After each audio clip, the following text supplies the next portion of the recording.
ولی کے لیے جنرلی علم کتنا اہم ہے؟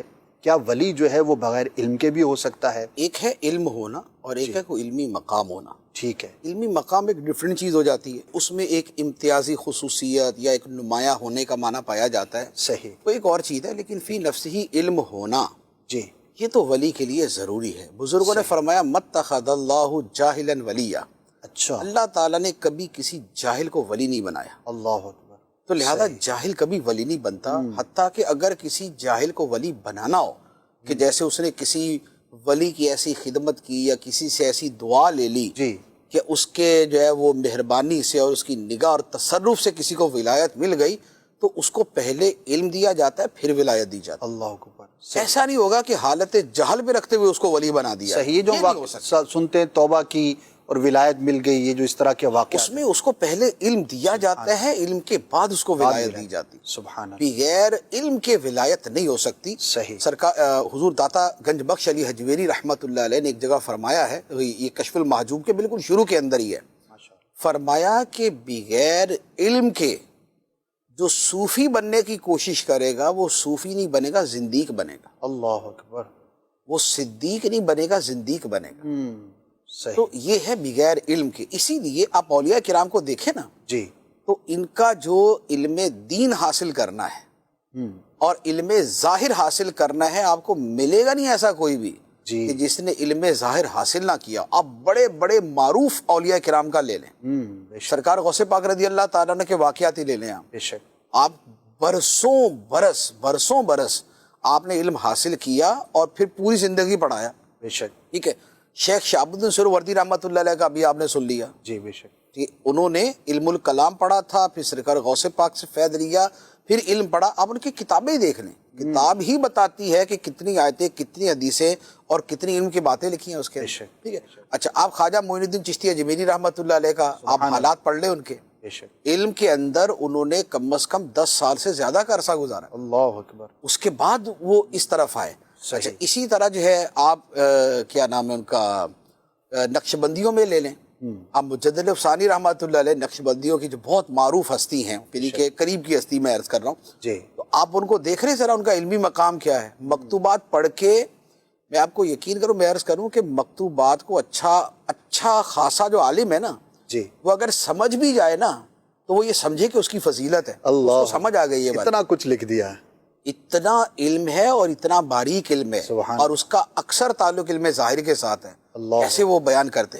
اب جو ولی کے لیے علم ہونا ہے اس کو جداگانہ اگر آپ دیکھیں تو دیکھیں، عقیدہ صحیح ہونے کے بغیر تو ولی نہیں ہو سکتا. تو گمراہ تو ولی نہیں ہوگا. بے شک. کہ جس کا عقیدہ صحابہ کے عقیدے کے خلاف ہو، جس کا عقیدہ امت کے عقیدے کے خلاف ہو، جس کا عقیدہ نبی پاک علیہ الصلوۃ والسلام کی سنت اور حدیثوں کے بیان کردہ چیزوں کے خلاف ہو، وہ تو ولی نہیں ہو سکتا.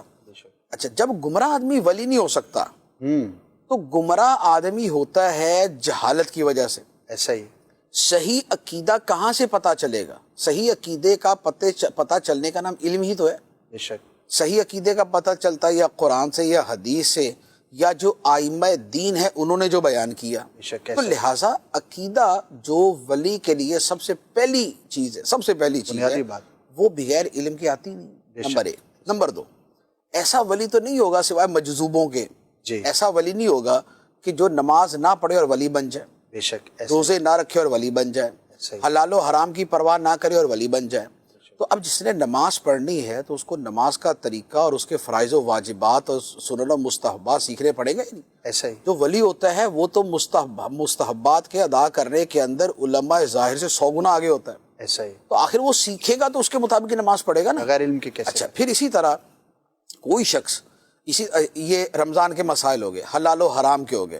اچھا، ولی کی بہت بڑی پہچان یہ ہوتی ہے کہ حرام سے تو بچتا ہی ہے، شبہ سے بھی بچتا ہے. ایسا ہی. ٹھیک ہے. اس کو پتہ کیسے چلے گا شبہ کسے کہتے ہیں؟ وہ علم سے پتہ چلے گا. تو علم کے بغیر نہیں ہو سکتا.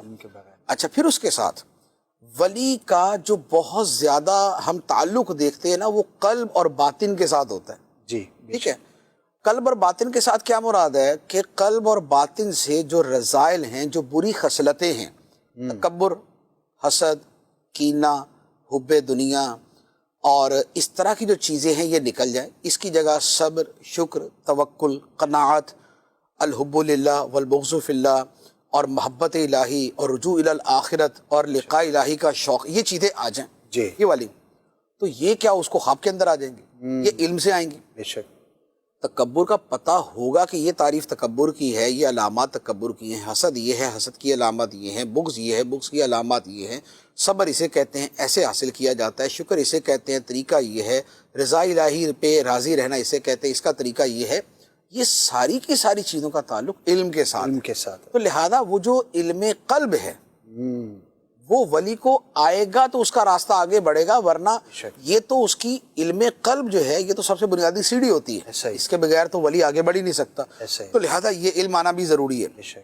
تو یہ جو بنیادی علم ہے نا، عقیدے کا علم، اس کے ساتھ جو فرائض کا علم ہے، واجبات کا جسے ہم فرض علوم کہتے ہیں جو اس کے متعلق ہوتے ہیں. جی. تیسرے نمبر پہ جو علوم قلبیہ ہیں، اس میں بھی فرائض کا علم شامل ہو جاتا ہے، علوم قلبیہ. جی. یہ سب آتے ہیں تو کوئی بندہ ولی بنتا ہے، ورنہ عقیدے میں غلطی کرے گا تو ولی نہیں بنے گا، گمراہ ہوگا، گمراہ ہو جائے گا. اگر وہ فرض نمازوں میں غلطی کرے گا وہ ولی نہیں بنے گا، وہ فاسق بنے گا. ہو جائے گا. اگر علوم قلبیہ کے اندر وہ غلطی کرے گا اور معاذ اللہ اس کے دل میں تکبر ہے یا انانیت ہے یا اس میں حب جاہ ہے، اگر یہ چیزیں اس کے دل میں ہیں وہ ولی نہیں بنے گا، اس کو بھی مرید بننے کی ضرورت ہے. صحیح. تو یہ چیزیں ہوتی ہی درست تب ہے جب علم ہوتا ہے. تو لہٰذا علم جو ہے یہ ولی کے لیے بنیادی شرائط میں سے. پھر جب ولی بن بھی جاتا ہے اس کے بعد بھی ولایت جو اصل شروع ہوتی ہے وہ تو کہتے ہیں معرفت الہی کو. معرفت الہی.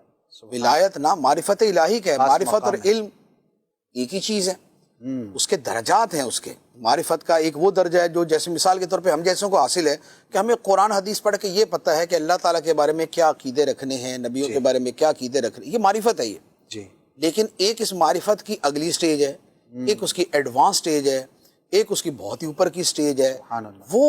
وہ جو معرفت ہے وہ علم ہی ہے. اللہ اکبر. تو لہٰذا ولی بغیر علم کے نہیں ہو سکتا. ہاں، یہ یاد رکھنا چاہیے کہ یہ ضروری نہیں کہ ولی جو ہے کوئی مفتی صاحب ہی ہو، کوئی محدث ہی ہونا چاہیے، کوئی مفسر ہی ہونا چاہیے. صحیح. باقی علوم میں مہارت اس کو ضروری نہیں ہے. صحیح. لیکن وہ علم جو اس کا عقیدہ درست رکھے، گمراہی سے بچائے، جو اس کو فرائض و واجبات پر عمل اس کا صحیح کروا دے اور اس کے اپوزٹ کا ارتکاب نہ کروائے، جو اس کے دل سے رذائل ختم کر دے اور فضائل اس میں داخل کر دے. ایسا علم جو ہے، اتنا علم ولی کے لیے بہرحال. سبحان اللہ.